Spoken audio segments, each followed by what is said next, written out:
بانی P T I Imran Khan کی جانب سے 24 نومبر کو دی گئی فائنل احتجاج کی کال پر پی ٹی آئی رہنماؤں کے درمیان اختلافات کھل کر سامنے آ گئے ہیں۔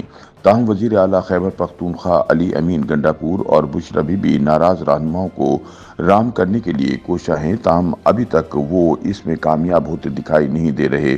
تاہم جہاں ایک طرف پی ٹی آئی کے مرکزی رہنما عمران خان کی فائنل احتجاج کی کال سے نالاں ہیں، وہیں دوسری جانب احتجاجی مظاہروں میں ٹھکائی کروانے اور جیلیں بھگتنے والے یوتھی کارکنان بھی 24 نومبر کے احتجاج میں شرکت سے انکاری ہیں، جبکہ پی ٹی آئی کی اتحادی اپوزیشن جماعتوں نے بھی تحریک انصاف کی مسلسل احتجاجی سیاست کی پالیسی سے منہ موڑ لیا ہے۔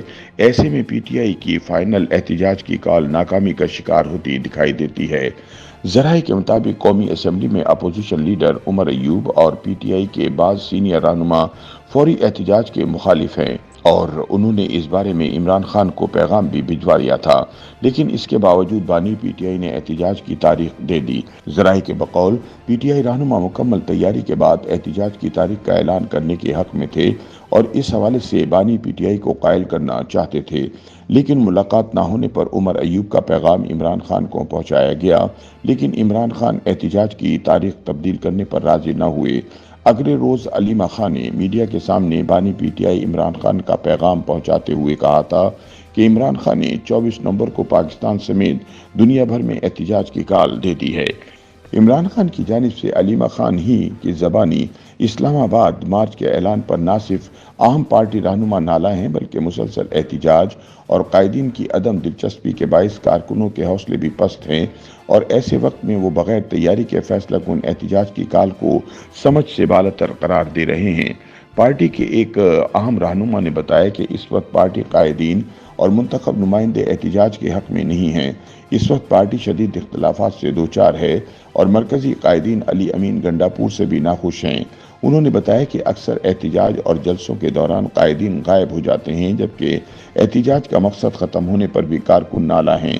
پی ٹی آئی رہنما نے بتایا کہ کچھ عرصے قبل پارٹی میٹنگ میں ضلعی قیادت نے احتجاج نہ کرنے کا مشورہ دیا تھا۔ ان کا موقف تھا کہ کارکنان احتجاج کے لیے تیار نہیں اور انہیں تیار کرنے کے لیے وقت درکار ہے۔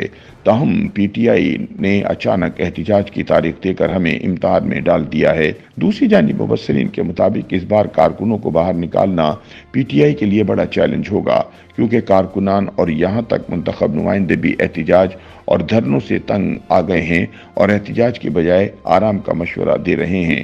دوسری جانب ایک سوال کے جواب میں سینئر صحافی انصار عباسی کا کہنا تھا کہ پی ٹی آئی کے احتجاجی مارچ میں جے یو آئی سمیت کسی اور سیاسی جماعت کی شرکت تو کجا، یہاں تو پی ٹی آئی کے بھی بہت سے رہنما ایسے ہیں جو کہ اس احتجاج کے حامی نہیں ہیں۔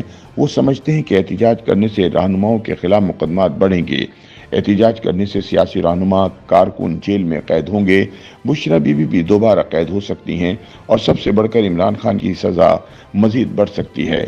سینئر صحافی احمد ولید کے بقول 24 نومبر کا احتجاج صرف پی ٹی آئی کا ذاتی مقصد ہے۔ پی ٹی آئی نے اعلان کر رکھا ہے کہ جب تک ان کے مطالبات منظور نہیں ہو جاتے اور عمران خان رہا نہیں ہوتے تو وہ احتجاج ختم نہیں کریں گے۔ تو اس قسم کے احتجاج میں مولانا فضل الرحمان یا ان کی جماعت کسی بھی طور پر شامل نہیں ہوگی۔ زمینی حقائق سے تو یہ بھی لگتا ہے کہ جو دیگر اپوزیشن جماعتیں ہیں وہ بھی اس احتجاج کا حصہ نہیں بنیں گی اور نہ ہی پی ٹی آئی کی جانب سے ان جماعتوں کو اس احتجاج میں شمولیت کی دعوت دی گئی ہے۔ اس لیے 24 نومبر کے پی ٹی آئی کے احتجاج کی کامیابی کے امکانات معدوم دکھائی دیتے ہیں۔